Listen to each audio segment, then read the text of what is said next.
আসসালামু আলাইকুম। আমি আজকে একটি নতুন রেসিপি নিয়ে এসেছি আসমিনা কুকিং চ্যানেল।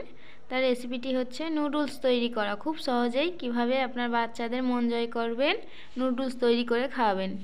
তার জন্য আমি এক প্যাকেট নুডলস নিয়ে নিয়েছি। একটি কড়াইতে গরম পানি বসিয়ে দিয়েছি। এবার নুডলসটি দিয়ে দেব। এবার নুডলসটি আমি দিয়ে দিলাম।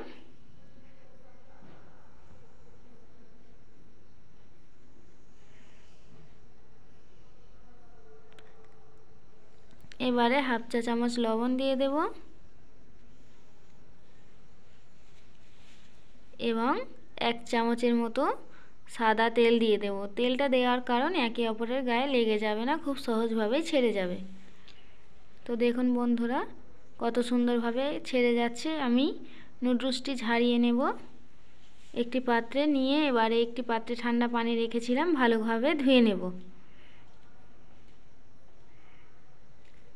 ধুয়ে এই বলে তুলে রেখেছি। এরকম ছাঁকনিতে, আপনারা চাইলে যে কোনো ছাঁকনিতে তুলে নেবেন। এবার একটি কড়াইতে তেল গরম করতে দিয়ে দেব। খুব অল্প পরিমাণ তেল দেবে, যাতে আপনাদের উপকার হয় নুডলসটি খেলে। এবং একটি পেঁয়াজ কুচি কেটে রাখা দিয়ে দেব। দিয়ে হালকাভাবে নেড়ে নেব। মটরশুঁটি দিয়ে দেব। দিয়ে ভালোভাবে নেড়ে নেব। ক্যাপসিকাম কুচি দিয়ে দেব।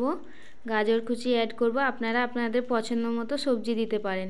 আমি সবজির পরিমাণটা বেশিই রেখেছি, আপনারা চাইলে 2-1টা সবজি দিয়েও করতে পারেন। শীতকালে অনেক রকম সবজি পাওয়া যায়, আপনাদের পছন্দ মতো সবজি দিয়ে দেবেন। ভালোভাবে এভাবে নেড়ে নেড়ে ভেজে নেব।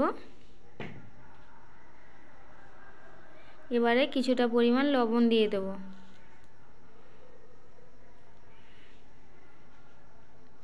এবং কেটে রাখা বাঁধাকপি কুচি দিয়ে দেব।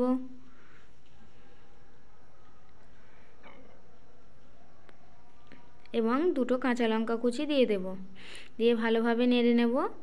এবং ম্যাগি মশলা দিয়ে দিলাম। নুডলস মশলাও দিতে পারেন আপনারা।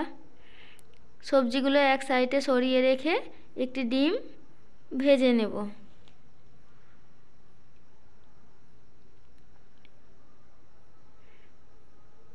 এভাবে সবজিগুলো সাইডে সরিয়ে রাখবেন। 1 মিনিট পর ডিমটা ভালোভাবে সবজির সঙ্গে মিশিয়ে নেবেন। তো দেখুন বন্ধুরা, কত সুন্দরভাবে ডিমটা হয়ে গিয়েছে। এবারে সব সবজির সঙ্গে মিশিয়ে দেব। আমি এবারে একটা টমেটো কুচি কেটে রাখা দিয়ে ভালো করে নেড়ে নেব। টমেটোটা শেষেই দিচ্ছি, কারণ টমেটো সহজেই নরম হয়ে যায়। আপনারা চাইলেন সবজির সঙ্গেই অ্যাড করে দিয়ে দিতে পারেন। টমেটো দিয়ে এবারে সয়া সস দিয়ে দেব। বাড়িতে সয়া সস না থাকলে টমেটো সস দিয়ে দিতে পারেন।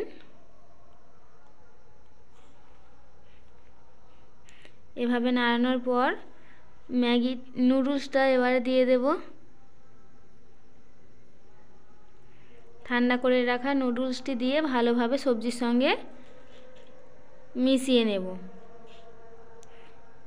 এবং ছোট বাটির 1 বাটি আমি টমেটো সস অ্যাড করে দেব, যাতে স্বাদটা আরও বাড়ে। তার জন্য সব রকম সবজি দিয়ে করা, এজন্যই বাচ্চাদের খেতেও ভালো লাগবে, বাচ্চাদের জন্য উপকারিতাও।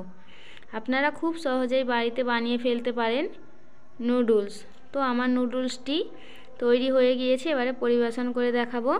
কত সুন্দর দেখতে লাগছে দেখুন। দেখতে যতটা সুন্দর হয়েছে, খেতেও ঠিক সুন্দর হয়েছে। তো বন্ধুরা, আমার ভিডিও যদি ভালো লেগে থাকে, লাইক, কমেন্ট, শেয়ার এবং অবশ্যই করে সাবস্ক্রাইব করে দেবেন। এবং কমেন্টে জানাবেন আমার ভিডিওটি কেমন লাগলো।